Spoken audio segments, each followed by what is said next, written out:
Olá, tudo bem? Paz, tenho a palavra de Deus para compartilhar com você na reflexão de 11 de junho, cuja leitura do dia em 2 Pedro, capítulo 2, e segundo livro de Samuel, capítulos 18 e 19.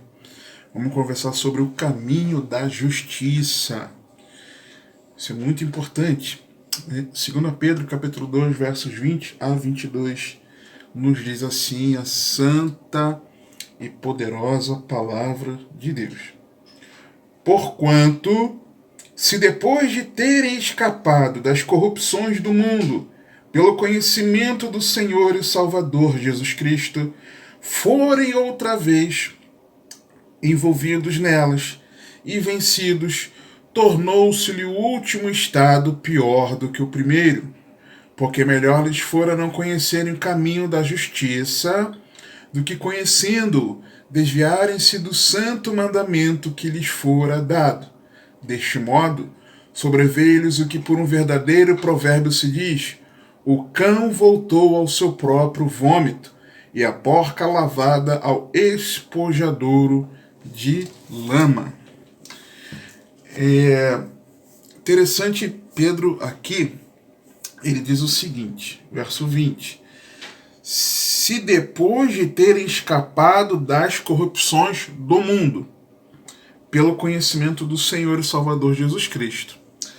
No capítulo 1, ele diz exatamente isso da seguinte maneira: graça e paz vos sejam multiplicadas pelo conhecimento de Deus e de Jesus nosso Senhor, visto como seu divino poder nos deu tudo que diz respeito à vida e piedade, pelo conhecimento daquele que nos chamou pela sua glória e virtude, pelas quais ele nos tem dado grandíssimas e preciosas promessas, para que por elas fiqueis participantes da natureza divina, havendo escapado da corrupção, presta atenção, que pela concupiscência há no mundo. Depois ele desenvolve o conceito de práticas de virtudes cristãs que vão sendo acrescentadas à fé, que praticando elas não nos deixam estéreis no conhecimento do nosso Senhor Jesus Cristo. E quem não pratica essas coisas é como se estivesse cego e se esqueceu da purificação dos seus antigos pecados. Voltou para o vômito. E aí, nós precisamos conversar a respeito do caminho da justiça. Porque existem dois caminhos e eles são antagônicos. Provérbios 29, 27. A abominação é para os justos o homem iníquo. Mas ao mesmo tempo, é o contrário. Mas a abominação é para o iníquo o de retos caminhos. Quem trilha pelo caminho da justiça se aflige com o caminhar da injustiça. Quem anda no caminho da injustiça se aflige com quem anda no caminho da justiça. É você sentir a dor daquele que continua no pecado, e aquele que está no pecado se incomoda de ver os servos de Deus procurando viver para a glória de Deus. Eles são antagônicos. Não tem como. Não tem como uma perna estar num caminho e a outra perna no outro caminho. Eles são antagônicos. Ou você está no caminho da justiça ou no caminho da injustiça, ok? Só que isso é uma escolha que nós fazemos. Salmo 1, versos 1 e 2. Bem-aventurado o homem que não anda segundo o conselho dos ímpios, nem se detém no caminho dos pecadores. Ou seja, é possível não andar no caminho da injustiça. É possível. Nem se assenta na roda dos escarnecedores. Antes, o que ele faz? Tem o seu prazer na lei do Senhor, e na sua lei medita de dia e de noite. É uma escolha.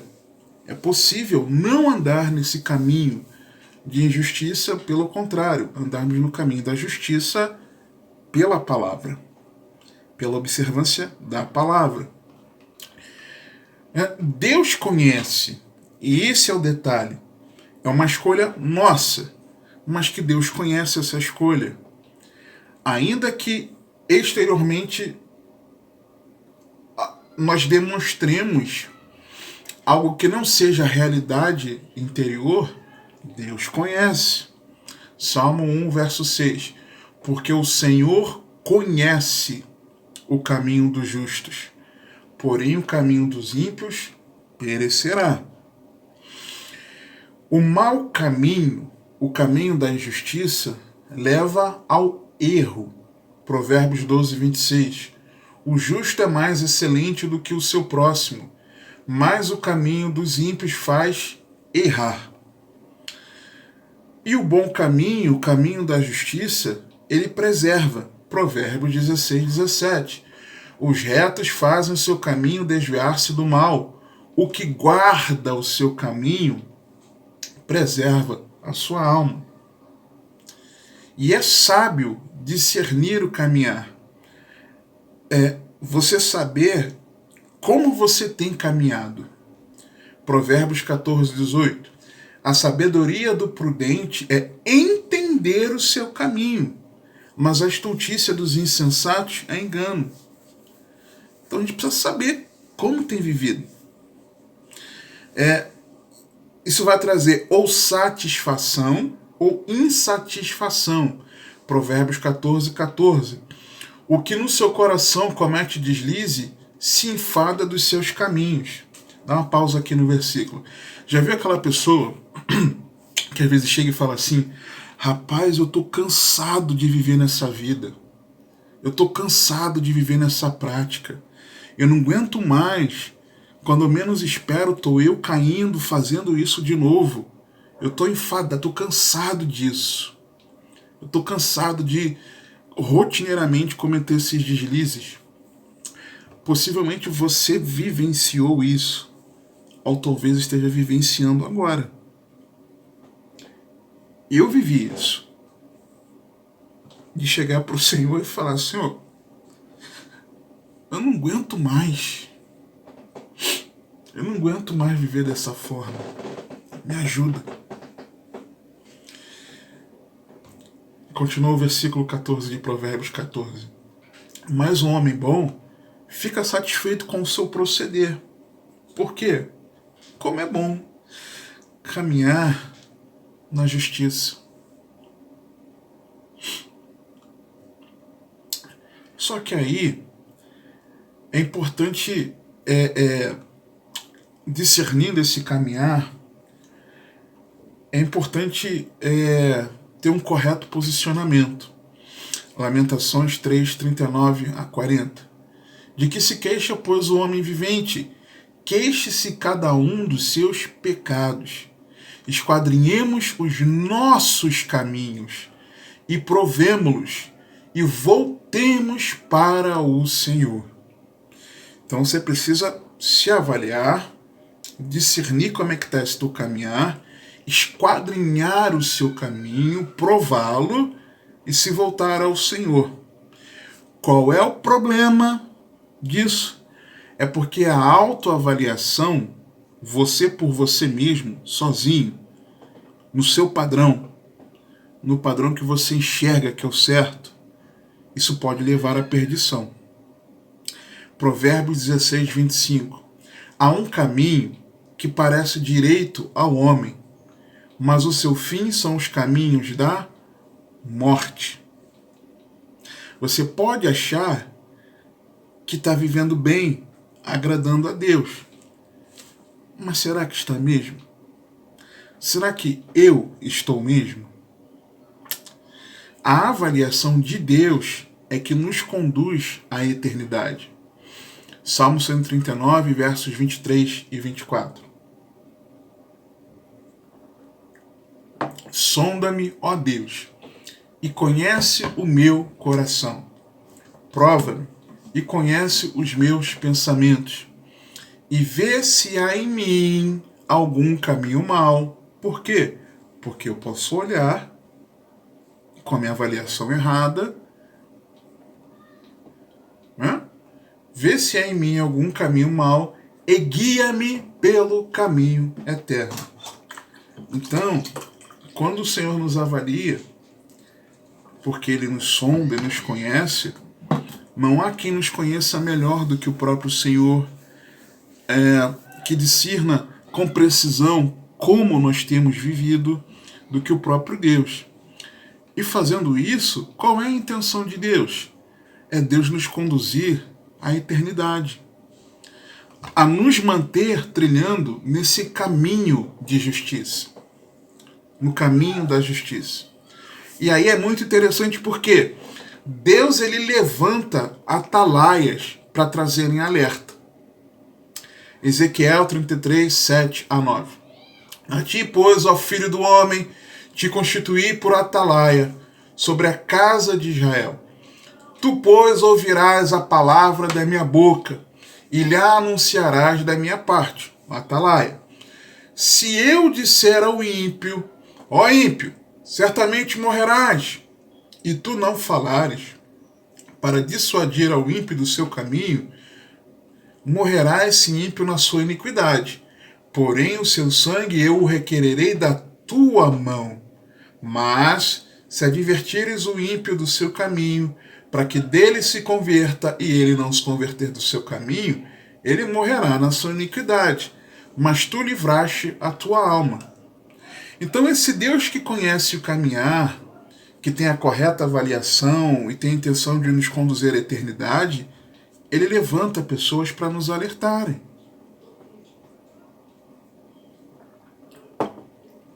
É por isso que às vezes você fica doído com algumas verdades que eu falo aqui, mas depois de você ficar doído num primeiro momento, você enxerga que foi pro teu bem espiritual. É por isso que na pregação que você ouve na igreja, no ensino bíblico, aquele ensino entra às vezes, a pregação, às vezes ela entra doendo, sabe? Vai lá no íntimo, no profundo, dói, mas produz uma transformação na nossa vida de que nós precisamos. É Deus usando atalaias para nos mostrar, acorda, rapaz! Esse caminho por onde você está andando é o caminho errado. O negócio é esse. Vambora. Dorme não. Você está entendendo? É isso que acontece. Deus levanta atalaias para nos alertarem. Só que uma outra coisa importante, eu pensei em não colocar isso aqui, mas é importante, tá?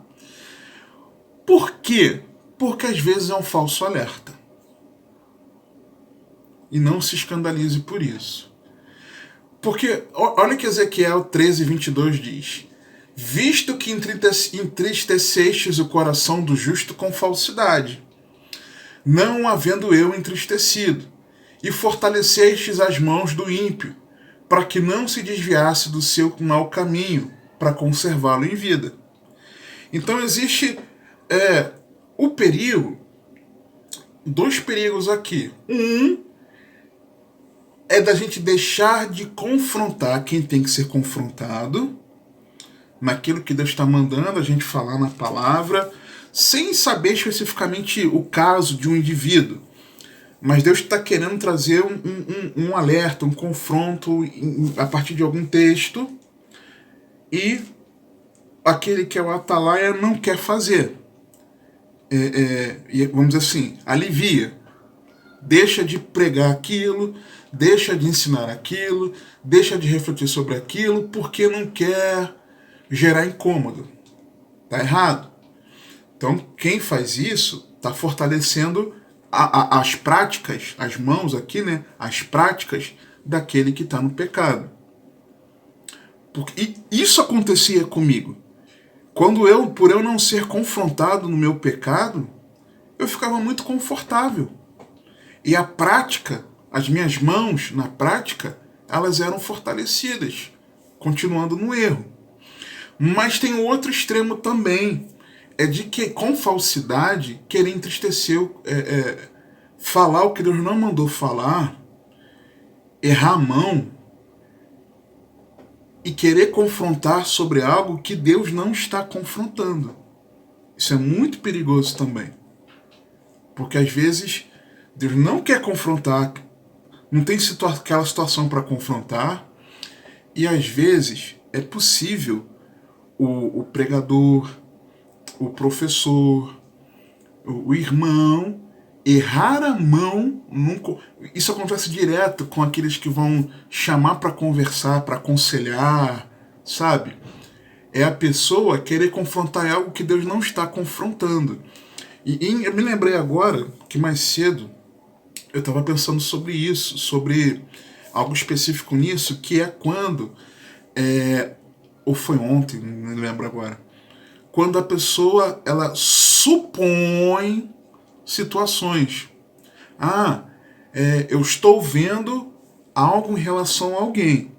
Isso está acontecendo por isso, por isso, por isso. Eu estou supondo, então eu vou confrontar pela minha suposição. Tá errado. Tá errado. Eu já fui confrontado por coisas que as pessoas suporam. Não era verdade. Foram precipitados. Às vezes porque viram alguns indícios em outras pessoas, porque achou que viu esses indícios em mim. Não, então vou ter que confrontar sobre isso aqui. Mas não era verdade. Sabe? Então, esse perigo também nós precisamos tomar. Tanto de não sermos esses falsos confrontadores, como também de recebermos faltas confrontações. Nem sempre vem de Deus. Não é porque alguém... de repente você vai ficar chocado, chateado comigo. Nem sempre um vídeo aqui na internet é Deus falando. Nem sempre o ensino, ainda que seja no meio dos irmãos na igreja, é Deus falando. Nem sempre a pregação é Deus falando. Às vezes não é. Às vezes é da carne. E aí? Ou isso nunca aconteceu? Você nunca testemunhou isso? Em relação à sua vida, em relação à vida dos outros, cada um vai dar conta de si mesmo a Deus. Você nunca ouviu um confronto para você que na verdade não era a realidade do fato. Então é preciso ter esse cuidado também. Escandalize-se quem quiser se escandalizar com o que eu acabei de falar. Outra coisa, dentro disso, Deus traz o alerta que pode alguém errar a mão e ser um falso alerta. Deus ensina. Quer ver um exemplo disso, de um falso alerta? Me lembrei aqui, bíblico, o exemplo bíblico, me lembrei. Os amigos de Jó. Lembra os amigos de Jó? Com aquela teologia fajuta. Jó, você está sofrendo por causa do pecado, lembra? É um exemplo bíblico a respeito desse falso alerta, tá? Mas fecha parênteses. Deus ensina, Deus alerta, mas Ele quer nos ensinar. Salmo 25, versos 4 e 5. Faze-me saber os teus caminhos, Senhor. Ensina-me as tuas veredas. Guia-me na tua verdade, ensina-me, pois tu és o Deus da minha salvação, por ti estou esperando todo dia. Deus ensina. Eu não sei como viver para a glória de Deus. Deus ensina. Só que aí é tão maravilhoso, Deus é tão maravilhoso, tão bom. Você inclusive fala isso que eu vou ler com você. Deus, ele é justo. Olha o que diz de Salmo 25, versos 8 e 9. Bom e reto é o Senhor. Aí ele diz por quê? Por isso ensinará o caminho aos pecadores. Que coisa extraordinária! A pessoa está andando no erro, Deus alerta. Acorda, você está errado, se arrepende. Mas Deus ensina o caminho a esse pecador. Deus alerta. Está errado, isso é pecado. Mas Deus mostra o caminho a você trilhar. Deus é bom. Ele nos alerta e nos ensina o caminho que nós devemos andar. Só que ele faz isso com aquele que estava errado. Mas olha, continuando o verso 9: guiará os mansos em justiça, e aos mansos ensinará o seu caminho.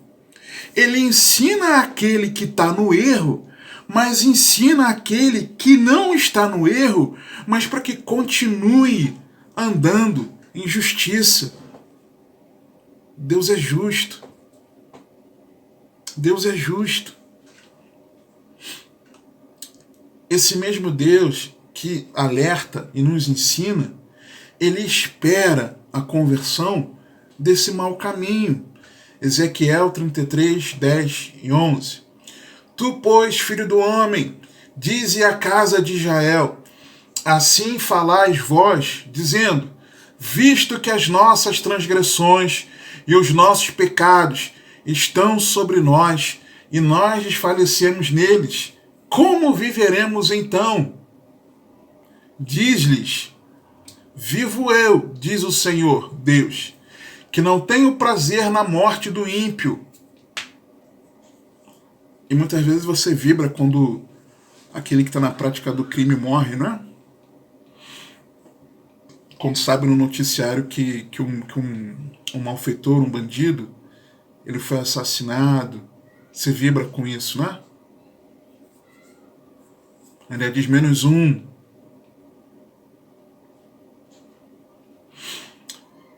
Diz o Senhor Deus que não tenho prazer, ou então CPF cancelado, né? Essas bobagens. Diz o Senhor Deus que não tenho prazer na morte do ímpio, mas em que o ímpio se converta do seu mau caminho e viva. Deus não quer matar o ímpio, Deus quer que o ímpio se converta a ele. Convertei-vos dos vossos maus caminhos, pois por que razão morrerias, ó casa de Israel? Deus quer a conversão, é o que Ele espera. Ele espera a conversão. Aliás, aqui no próprio capítulo 3, no capítulo seguinte, do versículo de 2 Pedro, olha, versículo 9. O Senhor não retarda a sua promessa, ainda que alguns a tenham por tardia, mas é longânimo para conosco, não querendo que alguns se percam, senão que todos venham a arrepender-se. Deus espera o arrependimento de todos. É isso que Deus quer. Deus não quer que o ímpio morra. Deus quer que o ímpio se converta. 1 Timóteo capítulo 2 também, lembrei agora outro texto.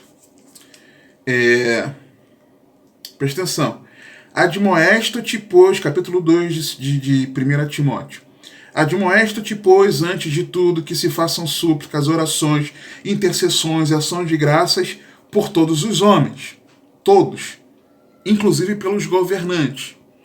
Inclusive por aqueles que roubam a nação.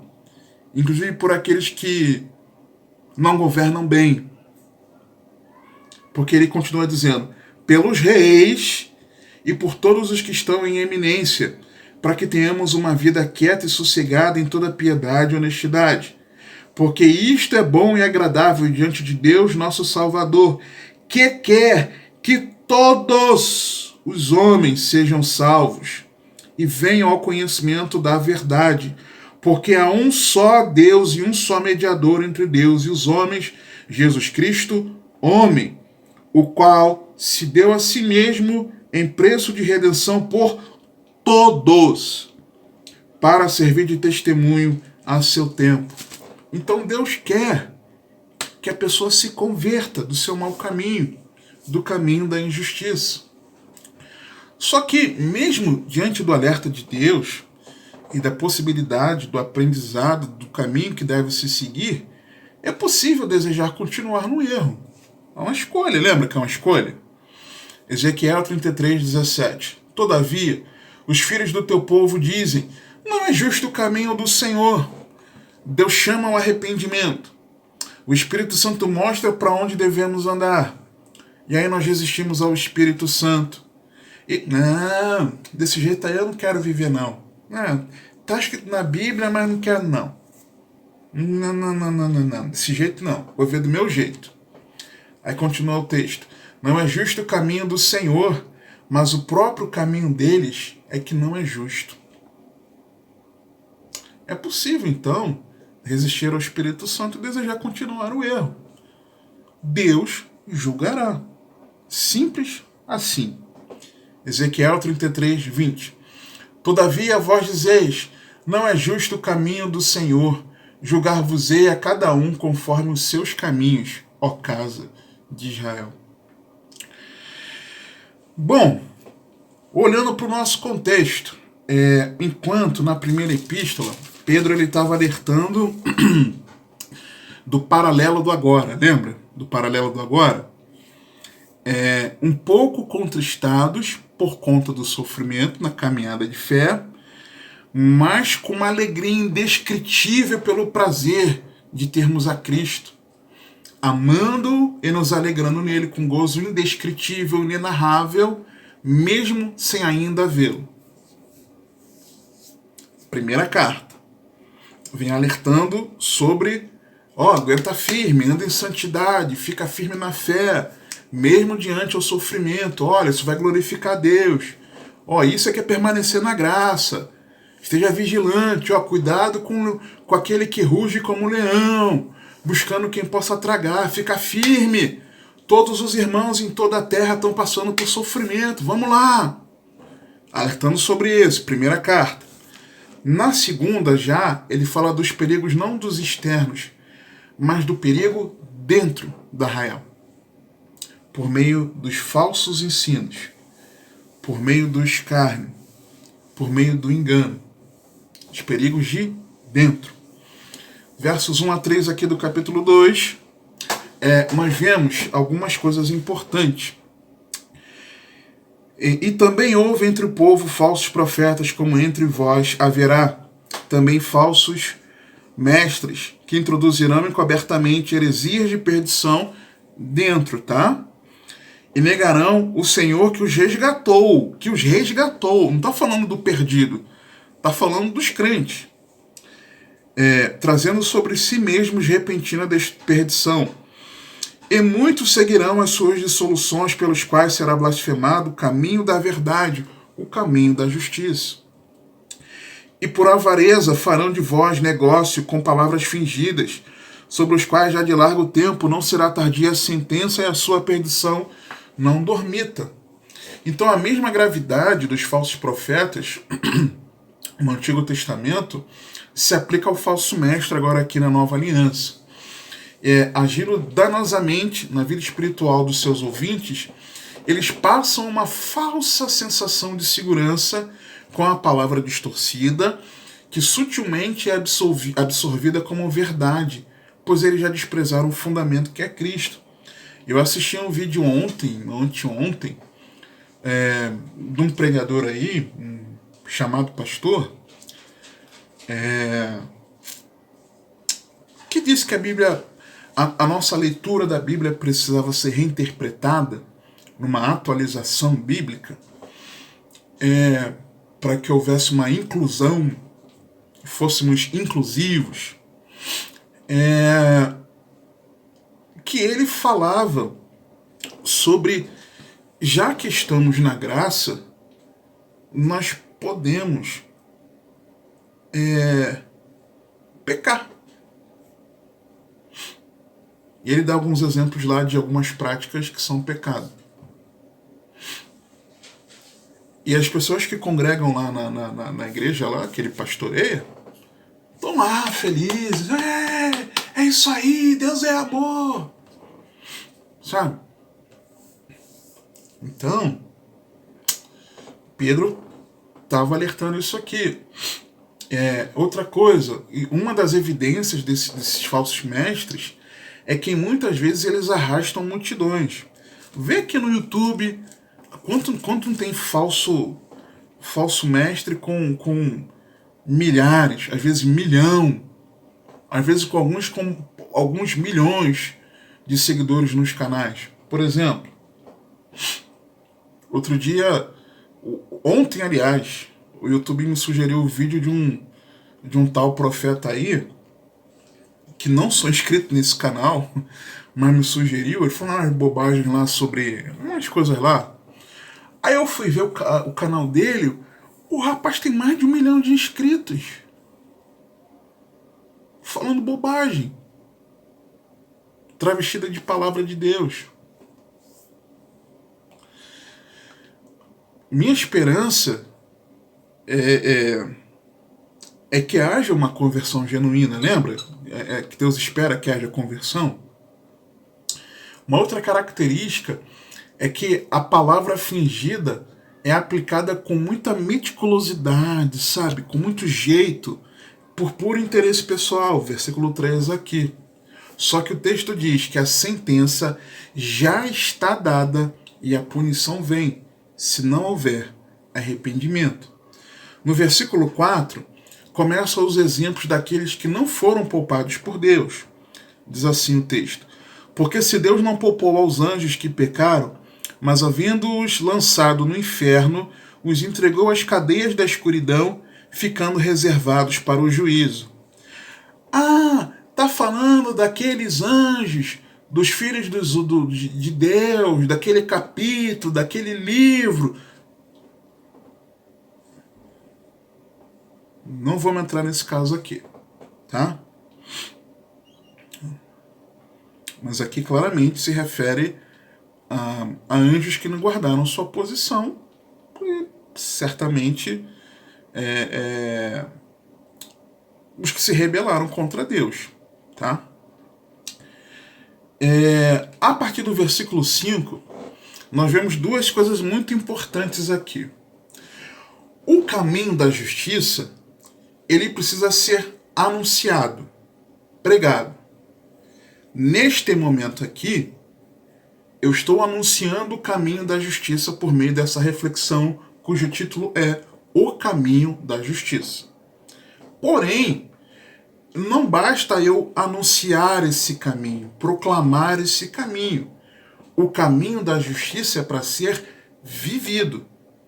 Então não basta eu ligar aqui o meu celular, começar a apertar o botãozinho vermelho para gravar e falar, se eu não procurar viver esse caminho da justiça. Eu vejo isso retratado aqui dos versos 5 a 9. E não perdoou ao mundo antigo, mas guardou a Noé, a oitava pessoa, o pregador da justiça, ao trazer o dilúvio sobre o mundo dos ímpios. E condenou à destruição as cidades de Sodoma e Gomorra, reduzindo-as a cinza, e pondo-as para exemplo aos que vivessem impiamente, e livrou o justo Ló. Justo Ló é porque ele pregava o caminho da justiça? Não, porque ele vivia. E dá o exemplo aqui: enfadado da vida dissoluta dos homens abomináveis. Ou seja, ele olhava ao redor na cidade e se afligia com o pecado alheio. Será que te incomoda o pecado institucionalizado no mundo? Ou você se conforma, se molda com a prática da sociedade? Com a cultura da época? Você se molda a esse mundo que jaz no maligno? Ou você é um discípulo de Cristo mesmo estando no meio do mundo? Sendo luz, luzeiro em meio às trevas, em meio a uma geração má e adúltera. Porque este justo, habitando entre eles, afligia todos os dias a sua alma justa, vendo e ouvindo sobre as suas obras injustas. Assim, sabe o Senhor livrar da tentação os piedosos e reservar os injustos para o dia do juízo, para serem castigados. Então, esse caminho precisa ser pregado, anunciado, mas também vivido. E Ló procurava viver. Deus está dando testemunho dele aqui por meio de Pedro. Porque ele se afligia com o pecado na cidade. Não te dói? As notícias da maldade humana, elas não te doem mais? Tem algo errado. Tem algo errado. saber de como está ao teu redor não te aflige, está errado. E tem gente que critica o outro que se aflige por causa disso. Está errado. Está errado. Dos versículos 10 a 12, nós vemos outros exemplos mais.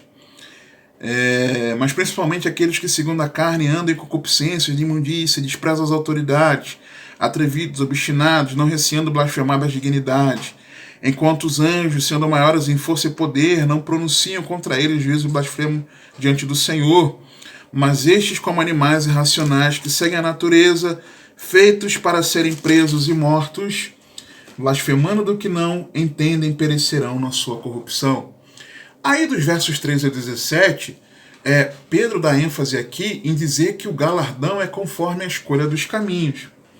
Recebendo o galardão da injustiça, pois que tais homens têm prazer nos deleites cotidianos, manchas são eles e máculas, deleitando-se em seus enganos quando se banqueteiam convosco, tendo os olhos cheios de adultério, não cessando de pecar, engodando as almas inconstantes, enganando, vou falar disso daqui a pouco, né?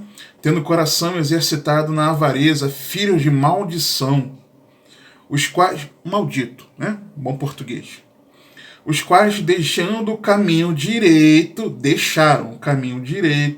erraram, seguindo o caminho de Balaão, filho de Beor, que amou o prêmio da injustiça, mas teve a repreensão da sua transgressão. O mudo jumento, falando com voz humana, impediu a loucura do profeta. Estes são fontes sem água, nuvens levadas pela força do vento, para os quais a escuridão das trevas eternamente se reserva. Ou seja, o galardão é conforme a escolha do caminho. Caminho do justo ou caminho do ímpio? Caminho da justiça ou caminho da injustiça? Nos versos 18 e 19, nós vemos o perigo daqueles que estavam se afastando do caminho da injustiça balançarem. A pessoa estava no caminho do erro. Ela começa a se afastar do erro para poder andar no caminho da justiça. Mas aí ela balança, enganado por aqueles que anunciam uma graça barata, sendo estes mesmos ainda escravos do pecado. Olha o que o texto diz. Porque falando coisas muito arrogantes, de vaidade, engodam com as concupiscências da carne, com dissoluções, aqueles que se estavam afastando dos que andam em erro, prometendo-lhes liberdade, sendo eles mesmos servos da corrupção, porque de quem alguém é vencido de tal, faz-se também servo. É exatamente isso aqui. Você é livre, Jesus. Você pode pecar. Não precisa obedecer ao Senhor, não. Você pode ser um discípulo de Cristo e não seguir seus ensinos. Está indo para o inferno, levando outros para o inferno. É isso. É isso que acontece muitas vezes. A pessoa diz sim para Cristo, está abandonando a prática do pecado. Aí vem um filho do diabo anunciando que, poxa, você é livre em Jesus. Vê meu exemplo, tantos anos que eu caminho com Cristo e eu continuo fazendo isso. Eu estou salvo, porque a graça de Cristo me alcançou. Está indo para o inferno, levando outros para o inferno também. É isso aqui. Ele é vencido pela prática do pecado, continua servo daquela prática do pecado. Romanos 6 nos mostra isso, versos 16 a 18 especificamente. Nós devemos apresentar os nossos membros para a prática da justiça, não para a prática da injustiça. E dos versos 20 a 22, os versos iniciais que nós lemos, retroceder desse caminho da justiça é afundar-se no lamaçal e no vômito do pecado. No caminho da justiça, a transformação de vidas. Atos 24, verso 14. Mas confesso-te isto, que conforme aquele caminho que chamam seita, assim sirvo ao Deus de nossos pais, crendo tudo quanto está escrito na lei e nos profetas. Quem falou isso? Paulo. havia sido transformado pelo poder que há em Cristo Jesus. No caminho da justiça, a comunhão com Deus. Gênesis 5, 22 a 24. E andou Enoque com Deus, depois que gerou a Matusalém 300 anos, e gerou filhos e filhas. E foram todos os dias de Enoque 365 anos. E andou Enoque com Deus, e não apareceu mais, porquanto Deus para si o tomou. No caminho da justiça, a salvação. Gênesis 6, 8 e 9. Noé, porém, achou graça aos olhos do Senhor. Estas são as gerações de Noé. Noé era homem justo e perfeito em suas gerações. Noé andava com Deus. Agora versos 17 e 18 de Gênesis 6. Porque eis que eu trago um dilúvio de água sobre a terra, para desfazer toda a carne, em que há espírito de vida debaixo dos céus. Tudo que há na terra respirará, mas contigo estabelecerei a minha aliança, e entrarás na arca, tu e os teus filhos, tua mulher, e as mulheres de teus filhos contigo. Só que há alguns cuidados que precisamos tomar nessa caminhada. Primeiro, é de nós não sermos incrédulos. E a maior evidência da fé é o arrependimento de pecados. Mateus 21, dos versos 23 a 32.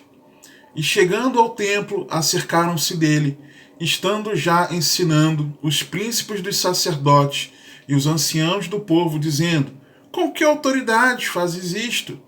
E quem te deu tal autoridade? E Jesus respondendo, disse-lhes: eu também vos perguntarei uma coisa. Se me disserdes, também eu vos direi. Com que autoridade faço isto? O batismo de João, de onde era? Do céu ou dos homens? E pensavam entre si, dizendo: se dissermos do céu, ele nos dirá: então por que não o crestes?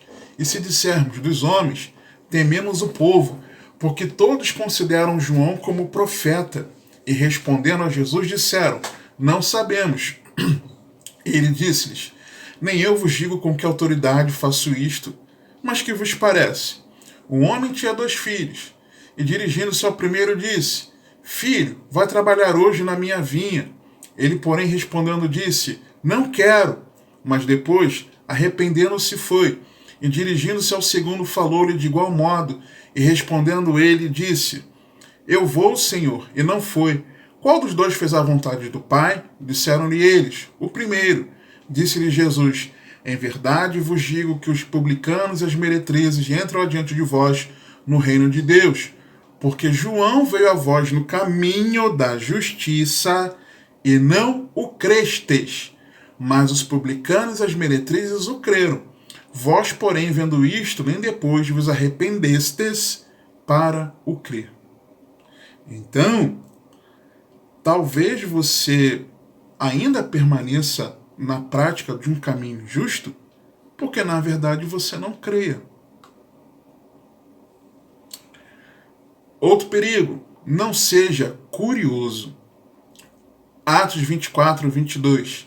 Então Félix, havendo ouvido estas coisas, lhe expôs dilação, dizendo: havendo-me informado melhor deste caminho, quando o tribuno Lísias estiver descido, então tomarei inteiro conhecimento dos vossos negócios. Era só curioso para saber um pouquinho mais, né? Aquela pessoa que ouve falar da palavra, toma gosto de ouvir a palavra, mas é um mero curioso. Eu quero me informar melhor, só para ver qual é, vou para o culto só para saber. Perigo, é muito perigoso caminhar dessa forma, se enganando. Outro perigo, nós precisamos ver aqui, que é exatamente: não ignore a oposição espiritual. Presta atenção. Atos 13, de 6 a 12. E havendo atravessado a ilha até Pafos, acharam um certo judeu mágico, falso profeta, chamado Bar Jesus, o qual estava com o procônsul Sérgio Paulo, um homem prudente. Este, chamando a si Barnabé e Saulo, procurava muito ouvir a palavra de Deus, mas resistia-lhes Elimas, o encantador, porque assim se interpreta o seu nome, procurando apartar da fé o procônsul. Todavia Saulo, que também se chama Paulo, cheio do Espírito Santo, e fixando os olhos nele, disse: Ó filho do diabo, cheio de todo engano e de toda malícia, inimigo, perdão, de toda justiça, não cessarás de perturbar os retos caminhos do Senhor? Olha a posição espiritual aí. Eis aí, pois, agora contra ti a mão do Senhor, e ficarás cego, sem ver o sol por algum tempo. E no mesmo instante a escuridão e as trevas caíram sobre ele, e andando à roda, buscava quem o guiasse pela mão. Então o procônsul, vendo o que havia acontecido, creu, maravilhado da doutrina do Senhor. O que o texto diz aqui? Mas resistia-lhes Elimas, que procurava apartar a fé do procônsul. Quem era o procônsul? Procônsul quem era ele na história? Ele era aquele que procurava ouvir a palavra de Deus. E tinha alguém para atrapalhar, que Paulo chama de filho do diabo. E aí, por que será que muitas vezes quando você, no dia de domingo, estou dando domingo como exemplo, no dia do culto na igreja, sempre chega a visita, no horário do culto, sempre tem uma tarefa para você fazer. No dia do culto, às vezes no trabalho, surge um imprevisto, no dia do culto, no outro dia muitas vezes não. Por quê? Por que no momento que você escolheu para o seu momento devocional, de oração, meditação bíblica, sempre surge um impedimento? Por que será? Por que será que na hora do culto, na hora da pregação, a tua mente fica divagando? Vem os pensamentos doidos na tua cabeça? Por que será? Por que será que logo que você sai do culto, e você está indo para casa, por exemplo, a família volta para casa discutindo? Ou então chega em casa e se distrai totalmente, segue por um caminho oposto a um caminho ali de fé? Por que será, quando chega a segunda-feira, às vezes nem se lembra da palavra? Vou estender um pouquinho mais, né? Quando chega lá para terça-feira ou quarta, não se lembra mais da palavra. Isso é natural? Não é natural. Existe a oposição espiritual. Você precisa ficar esperto. É batalha espiritual. Jesus mesmo disse, com o exemplo da parábola do semeador, as aves que vêm e comem as sementes que caem no caminho. Ele diz que essas aves representam o diabo, que tenta roubar a palavra do coração para que não se creia, e não seja salvo. É batalha espiritual. Acorda, discerne que é batalha espiritual. Você precisa reagir espiritualmente, não na carne. Acorda. Não ignora a oposição espiritual. Um outro cuidado que é preciso tomar nesse caminho da justiça é de não ignorar o custo do discipulado. Atos 9, 1 e 2. E Saulo, respirando ainda ameaças e mortes contra os discípulos do Senhor, dirigiu-se ao sumo sacerdote e pediu-lhe cartas para Damasco, para as sinagogas, a fim de que se encontrassem alguns deste caminho, quer homens, quer mulheres, ou os conduzisse presos a Jerusalém. O caminho era como era chamada a fé cristã, tá? O cristianismo, vamos dizer assim, ele é chamado de caminho. Ou seja, para que levassem Paulo falando, o texto dizendo que Paulo queria levar alguns que eram do caminho e os conduzissem presos a Jerusalém. Isso imediatamente antes dele se converter a Cristo. Então, você não pode ignorar que existe um custo para seguir a Jesus. Para permanecer no caminho da justiça, tem custo. Sim. Vai ser perseguido? Sim. Vão falar mal de você? Sim. Sim e sim. Em alguns lugares, os nossos irmãos são presos. Em alguns lugares, nossos irmãos perdem bens. Aqui, se não me engano, na primeira carta, Pedro fala isso, inclusive, aqui. Da perda de bens. Hebreus também fala. Sim.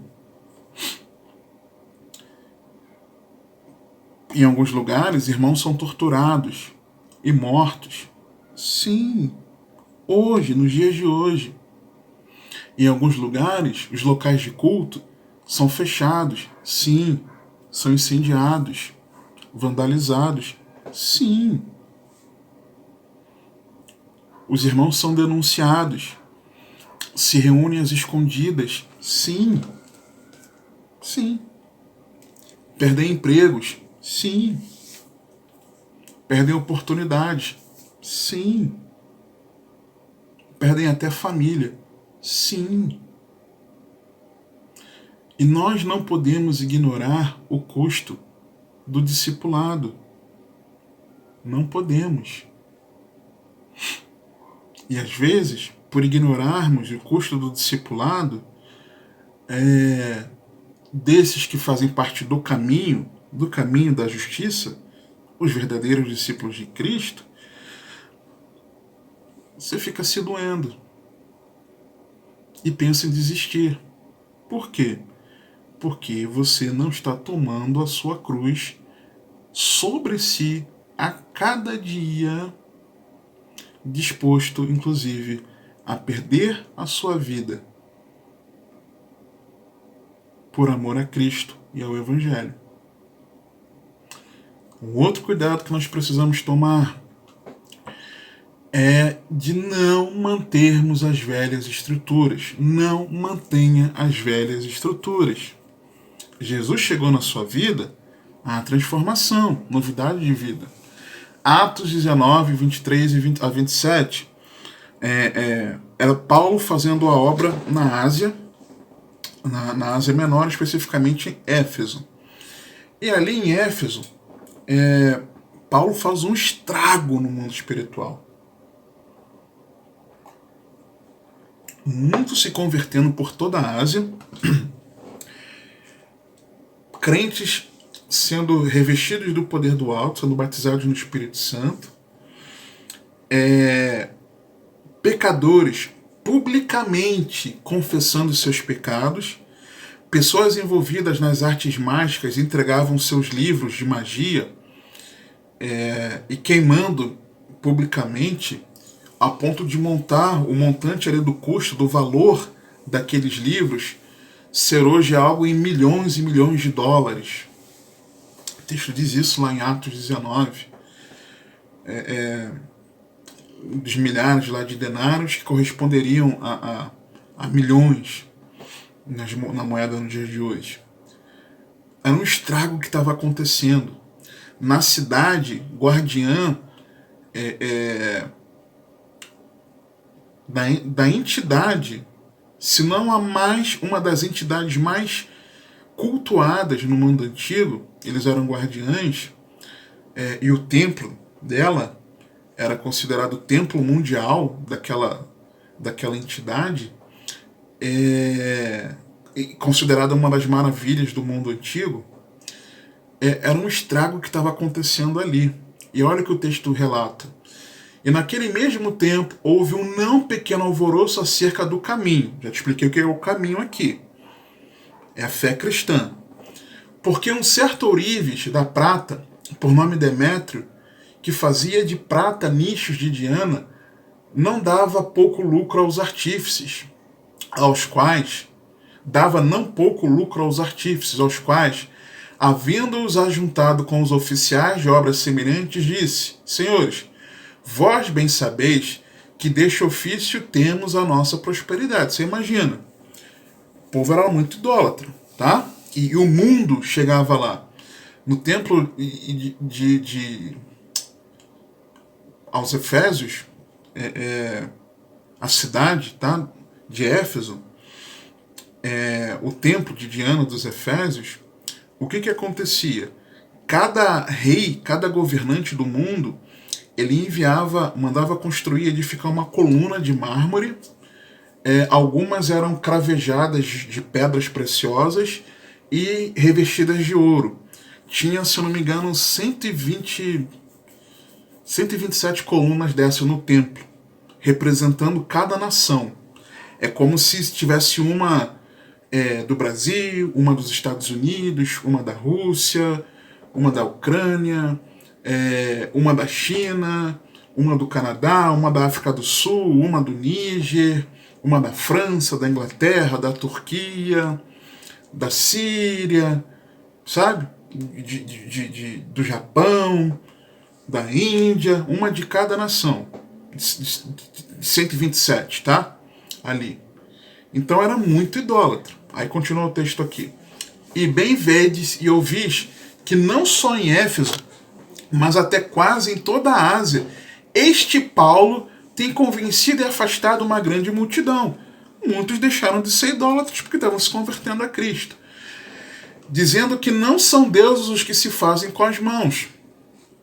E não somente há o perigo de que a nossa profissão caia em descrédito, mas também de que o próprio templo da grande deusa Diana seja estimado em nada, vindo a ser destruída a majestade daquela que toda a Ásia e o mundo veneram.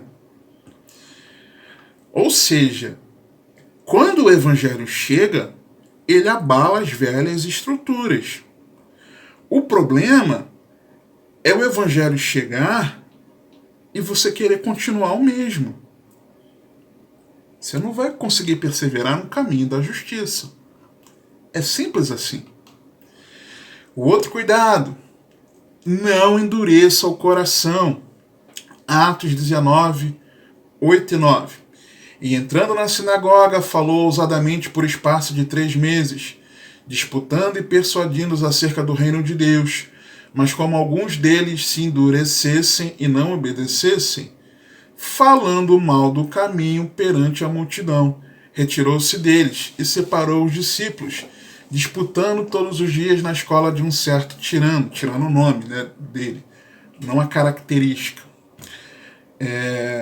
Então, alguns endureceram, não obedeceram e falaram mal do caminho. Cuidado, para não endurecer o seu coração pelo engano do pecado. Cuidado, muito cuidado. Outro cuidado importante é de você não rejeitar os versos iniciais de 2 Pedro, né, até ali, comentando do contexto, 2 Pedro 2, 1 e 2. E também houve entre os povos falsos profetas, como entre vós haverá também falsos mestres, que introduzirão encobertamente heresias de perdição e negarão o Senhor que os resgatou, trazendo sobre si mesmos repentina perdição, e muitos seguirão as suas dissoluções, pelos quais será blasfemado o caminho da verdade. Então, como andar no caminho da justiça? Verso 20 de 2 Pedro 2. Porquanto se depois de teres escapado das corrupções do mundo, pelo conhecimento do Senhor e Salvador Jesus Cristo, pelo conhecimento do Senhor e Salvador Jesus Cristo. Primeiro, crendo em Cristo, conhecendo o caminho. João 14, 4 a 7. Mesmo vós sabeis para onde vou, e conheceis o caminho. Disse-lhe Tomé: Senhor, nós não sabemos para onde vais e como podemos saber o caminho. Disse-lhe Jesus: Eu sou o caminho, e a verdade, e a vida. Ninguém vem ao Pai, senão por mim. Se vós me conhecesseis a mim, também conhecerias a meu Pai. E já desde agora o conheceis e o tendes visto. Segundo, confiar em Cristo, a ponto de entrar por Ele, que é a porta. Mateus 7, 12 a 14. Portanto, tudo o que vós quereis que os homens vos façam, fazei-lo também vós, porque esta é a lei e os profetas. Entrai pela porta estreita, porque larga é a porta, espaçoso o caminho que conduz à perdição, e muitos são os que entram por ela, E porque estreita é a porta e apertado o caminho que leva à vida, e poucos há que a encontrem. Terceiro, comprometer-se com Cristo. Colossenses 2, versos 6 e 7. Como, pois, recebestes o Senhor Jesus Cristo, assim também andai nele, arraigados e sobreedificados nele, e confirmados na fé, assim como fostes ensinados, nela abundando em ações de graças. Conheça o caminho da justiça, creia nele, confie nele e se comprometa com seus ensinos para a glória de Deus. Que o Senhor te abençoe e te guarde, que Ele te conduza e governe a sua vida, porque você tem acesso.